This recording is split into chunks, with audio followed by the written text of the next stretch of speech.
Ateşinizin yükseldiğini nasıl anlarsınız? Üşüme, titreme olur. Düşerken de daha çok sıcak basması ve terleme. Bıçaklar böyle batıyormuş gibi. Geçmiyor hocam. Mahvoldum. Mesela eş anlamlısı bravo olan bir ilaç içtim. Gözlerim ağrıyor, boğazlarım şiş, yutkunurken batıyor. Geniz akıntısı var, uyuyamıyorum, bacaklarımda takat yok, vücudumda çok halsiz. Alarm bulguları var yani, bence gideyim doktora diyorum. Ölüyorum.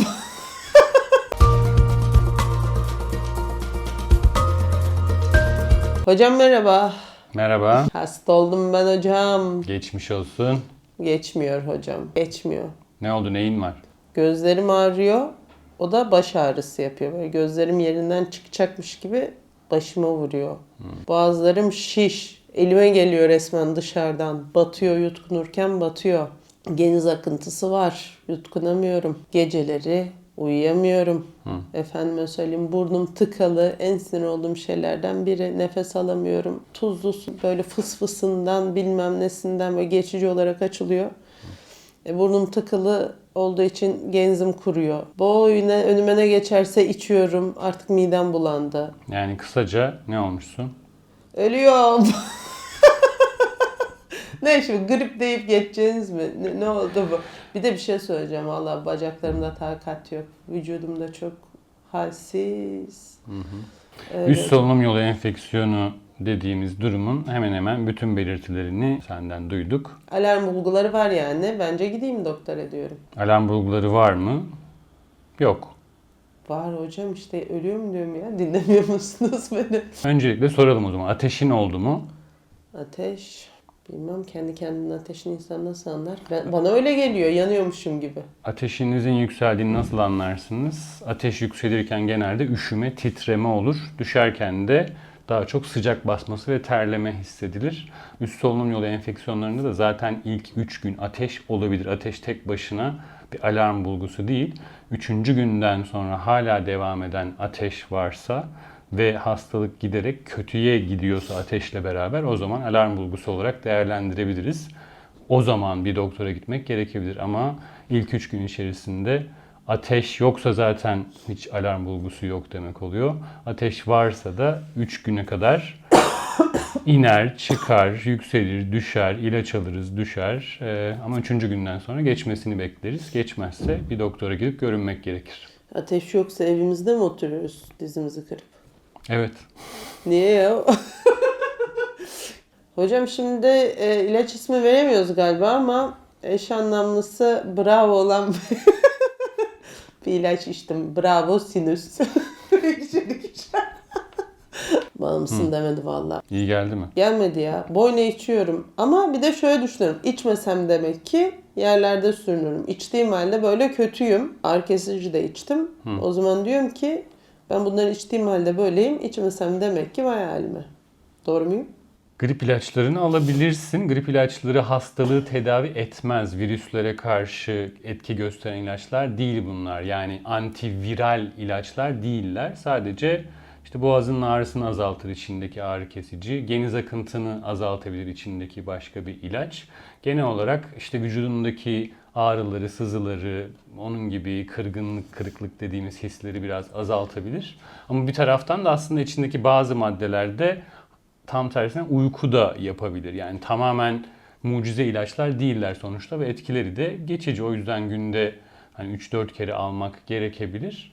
Aslında hastalığı geçirmeye, biraz hafif atlatmaya yardımcı olacak ilaçlar. Hastalığı kökten tedavi edecek ilaçlar değil. Yani bu ilaçları hiç almasanız da hastalık yine geçer. Bu ilaçları almak daha kolay geçirmenizi sağlar. Şimdi bu ağrı kesiciler falan da tırvırı olduğu için mi yani çok da şey değil, bir antibiyotiğe başlasam mesela düzenli içsem, efendime söyleyeyim güzel böyle pırıl pırıl bir serum taktırsam hastaneye gitsem, serumun içine de işte bilmem ne vitaminleri bir şeyleri böyle şey yapsalar, Tabii. bassalar, fotolitikon bolsa.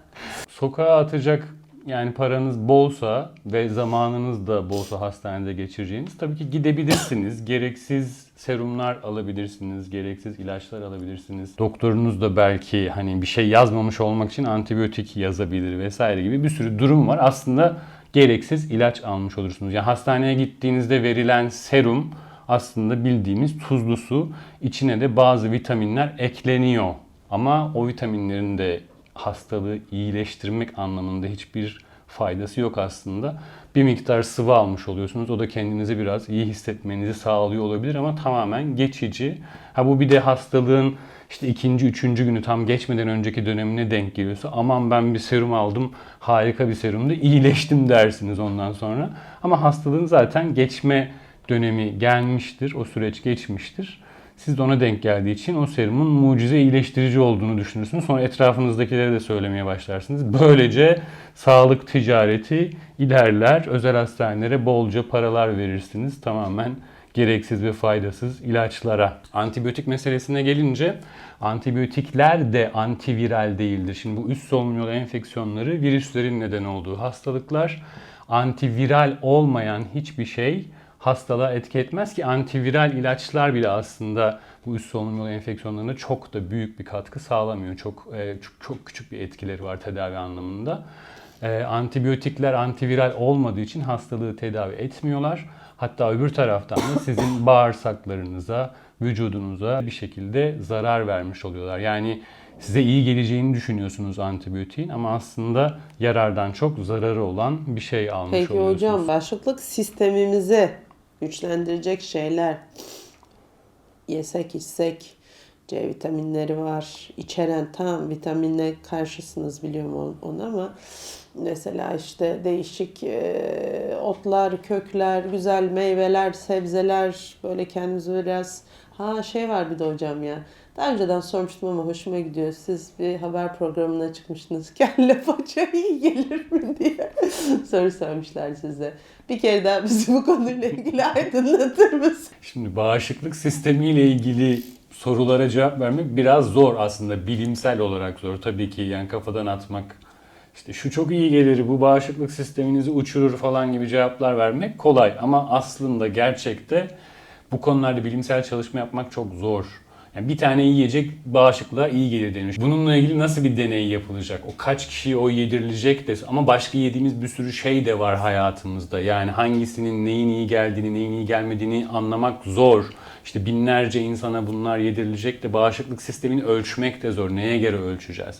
Hani kaç kere hasta olduğumuz, olmadığımız ama bunlar da tartışmalı konular, zor konular. O yüzden aslında bağışıklık sistemine sadece şu iyi gelir, sadece bu iyi gelir diye bir şey yok. Bağışıklık sistemi için yapabileceğiniz en iyi şey şunu yemek, bunu yemek, herhangi bir şeyin peşinde koşmaktan çok aslında düzenli uyuyabilmek, düzenli beslenebilmek ve stresten uzak durmak herhalde en büyük başlıklar bunlar. Stres bağışıklık sistemini çok kötü etkileyen bir şey. Uykusuz kalmak, sürekli yorgunluk, dinlenememek bağışıklık sistemini en kötü etkileyen şeyler aslında bunlar. Yediğiniz herhangi bir şeyden çok büyük umutlar beklememek lazım. Her şeyden aslında yiyebilmek lazım. Sebze de yemek, meyve de yemek, işte balık da yemek, et de yemek. Bunların hepsini dengeli bir şekilde almaya ve düzenli beslenmeye çalışmak gerek. Susuz kalmamaya çalışmak gerek. Onun dışında hani kelle paça yerseniz bağışıklık sisteminiz iyi olur ispatlamak, bunu ölçmek gerçekten çok zor, çok da güvenilir değil o yüzden söylenen şeyler. Vitaminler de benzer şekilde C vitaminleriyle ilgili de yapılmış çok çalışma var. Hani bir katkısı varsa da çok az bir katkısı var. Yani bunlardan çok da bir sonuç çıkmaz diyeyim bilimsel olarak. Çok pahalı zaten, yiyemiyoruz hocam. Her şey çok pahalandı değil mi? Sebze, meyveler bile. Düzenli et ye, onu ye, bunu ye. Oo ne güzel, seyredenler diyecek. Oo hoca senin keyfi yerinde herhalde diyecek. Kırmızı biber olmuş kilosu 50 lira mıydı neydi? Evet ya, çok sinir bozucu hocam. Başka griple ilgili, üst solunum yolu enfeksiyonları ile ilgili sormak istediğiniz bir konu var mıdır efendim? Hocam nasıl olsa bedava soralım ya. Dur bakalım, halk mesela neyi merak ediyordur. Yani tuzlu su çekmek iyi gelir mi falan. Öyle şeylerden biraz bahsedin ya. Ne güzel böyle çıkıyorlar, şunu yapınca kesin geçer falan. Siz de böyle birazcık iddialı konuşsanız. Çok iddiasız konuşuyorsunuz hocam ya. Valla işte bilimsel konuşmaya çalışınca öyle çok iddialı şeyler söyleyemiyoruz. Evet haklısınız. O yüzden de insanlara pek çekici gelmiyor olabilir. Ama doğruları söylüyorsunuz hocam. Helal olsun. Eyvallah. Hocam valla olsun. Bilimsel yani çok böyle şey olmasa da şu iyi gelir, bu iyi gelirleri duymak iyi geliyor ya. Mesela ılık şeyler ara ara içince insan kendini iyi hissediyor.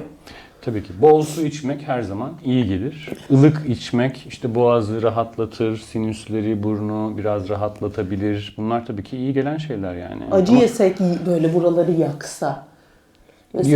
Mesela boğazı yakan şeyler içsek, yesek. bol su içmek, dinlenmek zaten bunlar üst solunum yolu enfeksiyonlarıyla ilgili her zaman tavsiye edilen şeyler.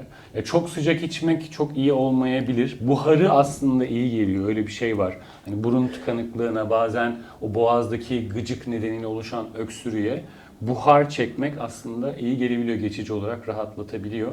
Ama kendinizi yakmamaya dikkat edin. O zaman şöyle mi yapalım hocam? Mesela çayı haşlak haşlak yapalım. Ilınana kadar buharını çekelim, koklayalım. Bravo. Çok Etinden, güzel. Nasıl teknik uydurdum? Ama şöyle ters bir şey söyleyeyim mesela. Boğazınız ağrıdığında sıcak içmektense soğuk içmek aslında daha iyi gelebilir. Hocam taşlarlar sizi ya. Sizi taşlarlar öyle söyle. Çünkü şöyle düşün. Mesela hani bir yerimizi çarptığımızda, morardığında bir şey olduğunda ne yapıyoruz? Hemen oraya soğuk tutuyoruz, değil mi? Oradaki ödem, inflamasyon, oradaki şişlik azalsın diye. Aslında boğazımızda da benzer bir şey var. Orada devam eden bir yangı var, bir inflamasyon var, şişme var orada. Aslında oraya soğuk uygulamak daha iyi hissettirebilir. Oradaki ödemi azaltabilir. Oo, şu an aydınlandım. Ya tabii dondurma da yiyebiliriz demek oluyor bu o zaman. Evet, Avrupa'da çocuklara özellikle çok yapılır. Mesela hasta oldukları dönemde böyle buz lollipopları işte ya da dondurma gibi şeyler daha çok verilir o dönemlerde rahatlasın diye. Peki bir şey söyleyeceğim. Öyle diyorsunuz da soğuk içince daha çok hastalanmayalım. Sizin amacınız ne? Daha çok mu bizi hasta etmek istiyorsunuz? Bunu daha önce onlarca kere söyledik. Soğuk su içmekle hasta olunmaz. Soğuk su içince boğazım şişiyor diye, yani boğazımda enfeksiyon oluyor diye bir şey yok. Çok soğuk su içtiniz, o anda boğazınızı biraz ağrıtabilir, rahatsız edebilir. Ama bu boğaz enfeksiyonu, bademcik iltihabı olmaktan bahsediyorsak, grip olmaktan, üst solunum yolu enfeksiyonu geçirmekten bahsediyorsak bunun soğuk su içmekle hiçbir alakası yok.